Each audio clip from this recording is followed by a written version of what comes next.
بسم اللہ الرحمن الرحیم۔ السلام علیکم ناظرین۔ دربار سلطان لگا ہوا تھا۔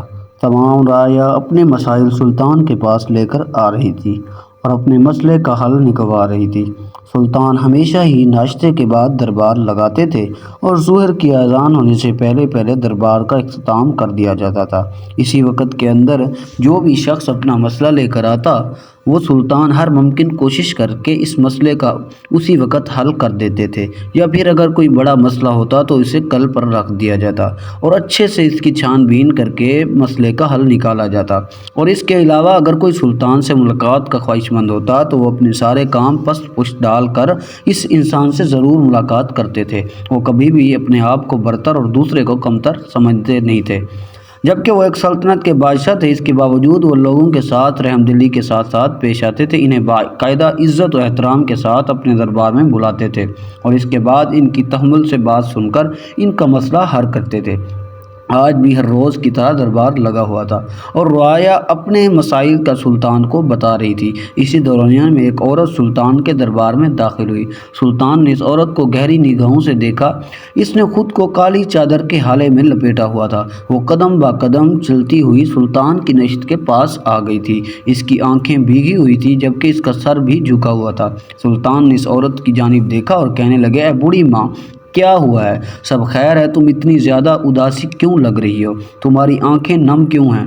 سلطان نے بغور اس کا جائزہ لے کر اس عورت کو بولا تو اس عورت نے سلطان کی جانب دیکھا اور کہنے لگی، سلطان معظم، جب ایک بیوہ عورت کی بیٹی کی عزت لوٹ لی جائے وہ اداس ہی ہوگی، کہکا تو نہیں لگائے گی نا؟ اس کے لہجے میں کوئی طنز نہیں تھا لیکن شکوہ ضرور موجود تھا۔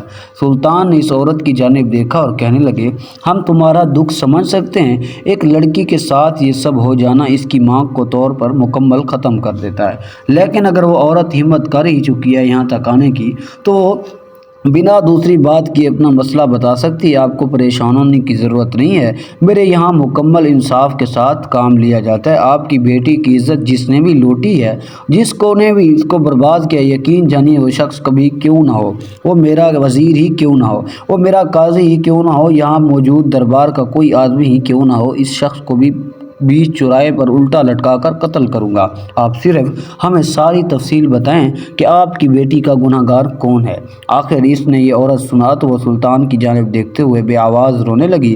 سلطان کافی دیر تک اس عورت کو دیکھتے رہے، لیکن جب ان کا صبر کا پیمانہ لبریز ہو گیا تو عورت کی کیفیت سے کہنے لگے، اگر تمہیں اپنا مسئلہ بتانا ہے تو بتا دو، نہیں تو اگر تمہارے رونے کا دل چاہ رہا ہے تو تم فی الحال کے لیے دربار سے باہر جاؤ، رو کر اپنا دل ہلکا کرو، اس کے بعد آ کر مجھے مسئلہ بتانا۔ میں وقت ملنے کے لیے کھڑے ہوئے ہیں، مجھے ایک ایک کر کے تمام لوگوں کے مسائل حل کرنے ہیں، میرے پاس اتنا فالتو وقت نہیں ہے کہ میں بیٹھ کر تمہارے آنسوں کو دیکھوں۔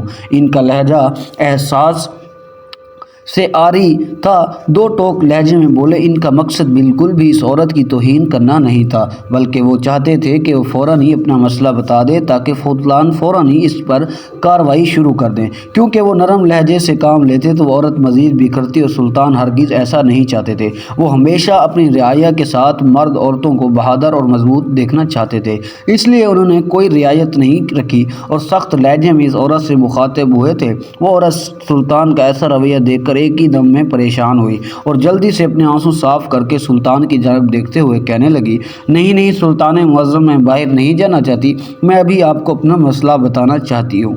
سلطان نے سن کر اس بات میں سر ہلایا، جبکہ تمام درباری بھی اس عورت کی جانب دیکھنے لگے۔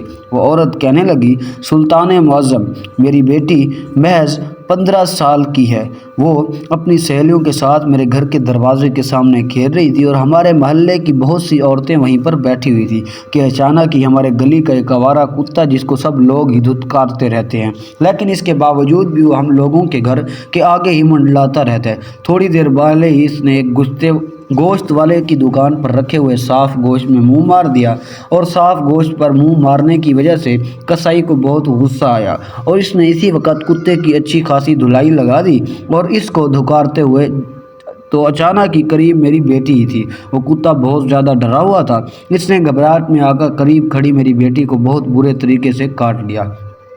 وہ پاگل کتا میری بیٹی کی ردان کی بوٹی تک نوچ چکا تھا۔ پہلے تو ہم لوگوں کو سمجھ ہی نہیں آیا یہ کیا ہو رہا ہے، کیونکہ ہم سب خواتین اپنی باتوں میں مگن تھی۔ لیکن جب میری بیٹی کی چیخ برآمد ہوئی تو ہم سب اس جانب متوجہ ہوئے، لیکن جب تک دیر ہو چکی اور میری بیٹی کی حالت دھیری ہو رہی تھی، وہ درد سے بلبلا گئی تھی۔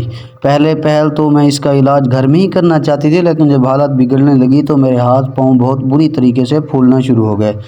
مجھے کچھ سمجھ نہیں آ رہا تھا اب میں کیا کروں۔ قریب کھڑی عورت نے مجھے مشورہ دیا کہ لڑکی کو حکیم کے پاس لے جاؤ، اس کا بہتر طریقے سے علاج کر دے گا۔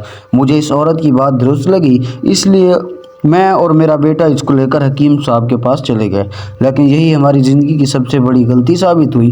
میں آج بھی پچھتاتی ہوں، کاش میں اپنی بیٹی کو حکیم کے بجائے کسی قریبی سمجھ بوجھ والی عورت کے پاس لے جاتی تو وہ میری بیٹی کا علاج کر دیتی، میری بیٹی صحت یاب ہو جاتی۔ لیکن اس جلد بازی کے چکر میں مجھے کچھ سمجھ نہیں آیا اور میں اپنی بیٹی کو اٹھا کر اپنے بیٹے کے ہمراہ حکیم کے پاس پہنچ گئی۔ سلطان معظم اللہ نے جسمانی حسن سے میری بیٹی کو مالا مال رکھا تھا۔ وہ 15 سال کی عمر اور 20 سال کی لگتی تھی۔ میری بیٹی دیکھنے میں بہت خوبصورت ہے۔ بعض اوقات ایک لڑکی کا خوبصورت ہونا بھی اس کی سب سے بڑی بدقسمتی ہوتی ہے۔ ہم لوگ اس حکیم کے پاس پہنچے تو اس نے فوراً ہی میری بیٹی کے ہاتھوں کو ہاتھ لیا اور اس کا علاج کرنے لگا۔ اس سے پہلے ہم لوگ کبھی بھی اس حکیم کے پاس نہیں گئے تھے، یہ ابھی ہی کچھ دنوں پہلے مصر سے یہاں پر منتقل ہوا ہے۔ میں کمرے کے اندر اس کے ساتھ جانا چاہتی تھی کیونکہ میری بیٹی بہت زیادہ ڈری سہمی تھی۔ اس وقت میری اپنی بیٹی کو اکیلا کسی حال میں نہیں چھوڑ سکتی تھی، لیکن حکیم صاحب نے مجھے باہر ہی بیٹھنے کے لیے بولا۔ خود میری بیٹی کو لے کر اندر کمرے میں چلے گئے اور میرا بیٹا باہر بیٹھا انتظار کرنے لگا۔ جب حکیم میری بیٹی کے ساتھ کمرے کے اندر اکیلا تھا، میرے دل و دماغ میں یہ بات نہیں تھی کہ اس کی حکیم کی نیت میری بیٹی کی خوبصورتی پر خراب ہو جائے گی۔ میں تو اس کو ایک طبیب کی حیثیت سے دیکھ رہی تھی، لیکن سلطان معظم میں نہیں جانتی تھی وہ بدبخت شخص میری معصوم بچی کے ساتھ ایسا کر جائے گا۔ میرا خواب و خیال بھی نہیں تھا وہ حکیم جو میری بیٹی کی باپ کا عمر کا ہے، وہ اپنی بیٹی کی عمر والی لڑکی کے ساتھ ایسا کرے گا۔ مجھے اور میرے بیٹے کو باہر بیٹھے ہوئے کافی وقت گزر چکا تھا، لیکن نہ میری بیٹی باہر آئی تھی، نہ ہی وہ حکیم باہر آنے کا نام لے رہا تھا۔ عجیب ہی کشمکش میں مبتلا تھی، نہ میں اندر جا سکتی نہ ہی میں اندر کے حالات کو دیکھ سکتی تھی۔ میرا دل عجیب سی کیفیت کا شکار ہو رہا تھا۔ سلطان معظم، مجھے سمجھ نہیں آ رہا تھا کہ میں ایسی بے چین کیوں ہو رہی ہوں، لیکن آج مجھے سمجھ آتا ہے کہ میں اس طریقے سے بے چین اس لیے ہو رہی تھی کیونکہ وہ بدبخت شخص میری معصوم بیٹی کے ساتھ غلط کاری کر رہا تھا۔ میں نے اس شخص پر بھروسہ کیا تھا، لیکن اس شخص نے میری عزت کو رون دیا تھا۔ کافی دیر گزر جانے کے بعد کمرے کا دروازہ کھلا۔ میری بیٹی لڑکھڑاتے قدموں کے ساتھ آ کر میرے سینے سے لگ گئی تھی۔ میں حیران تھی کہ اچانک میری بیٹی کو کیا ہوا ہے۔ اس کے چہرے پر پسینے ہی پسینے تھے، جبکہ اس کا جسم کسی پتے کی مانند کانپ رہا تھا۔ میں سمجھی شاید علاج کی وجہ سے وہ خوف زدہ ہے، لیکن میں نہیں جانتی تھی میری بیٹی علاج سے نہیں بلکہ اندر موجود اس درندہ صفت حکیم سے خوف زدہ ہے۔ میں اپنی بیٹی سے اندر ہوئے اس کے علاج کے بارے میں پوچھتی، اس سے پہلے کہ حکیم صاحب باہر آ گئے۔ ان کا چہرہ بھی پسینے سے تر ہو رہا تھا اور ان کی چال میں بھی لڑکڑاہٹ تھی، لیکن وہ جلد ہی سنبھل کر مجھے مخاطب کرتے ہوئے بولے، بی بی تمہاری بیٹی کی طبیعت اب قدر بہتر ہے؟ وہ 2 دن بعد ایک بار پھر میرے پاس لے آنا، اس کی پٹی کر کے اس کو کچھ جڑی بوٹی کھلا دوں گا، یہ بالکل پہلے کی طرح صحت یاب ہو جائے گی۔ جبکہ میں حکیم کی بات پر یقین کر کے اپنی بیٹی کو اپنے ساتھ لے گئی۔ میری بیٹی گھر جاتے ہوئے بھی لڑکھڑا کر چل رہی تھی۔ اس راستے بھر اس کے علاج کے بارے میں پوچھتی رہی، لیکن اس نے کوئی جواب نہیں دیا۔ میں خود بے چین ہو رہی تھی، لیکن وہ کچھ بھی نہیں بتا رہی تھی۔ میری بیٹی نے بھی 1-2 بار اس سے پوچھا، لیکن وہ کچھ نہ بولی۔ اس نے مجھے بھی خاموش رہنے کا بول دیا۔ ہم سمجھے شاید وہ کتے کے کاٹنے کی وجہ سے خوفزدہ ہے، اس لیے کوئی بات نہیں کر رہی، لیکن ہم نہیں جانتے تھے وہ کتے سے نہیں بلکہ اس درندہ صفت حکیم سے خوفزدہ تھی، کیونکہ اس نے دھمکا دیا تھا کہ اگر تم نے کسی بھی بات کے بارے میں اپنے گھر والوں کو بتایا تو یاد رکھنا تم سمیت تمہارے پورے گھر والوں کو ختم کر دوں گا۔ جبکہ میری معصوم بچی اس آدمی کے دھمکانے میں آ گئی تھی اور اس نے ہمیں کچھ بھی نہیں بتایا تھا، تو ہم یہی سمجھ رہے تھے کہ وہ کتے کے کاٹنے کی وجہ سے اتنی خاموش ہو گئی ہے، لیکن ہم اس بات سے ناواقف تھے کہ میری بیٹی پر قیامت گزر چکی ہے۔ میں اپنی بیٹی اور بیٹے کے ساتھ گھر آ چکی تھی۔ دوپہر تک تو وہ بالکل ٹھیک رہی، لیکن جیسے ہی شام ہونا شروع ہوئی وہ اپنا پیٹ پکڑ کر بیٹھ گئی۔ اس کے پیٹ میں بہت زیادہ درد ہو رہا تھا۔ درد اتنا زوردار تھا کہ وہ کمرے میں لیٹی رہی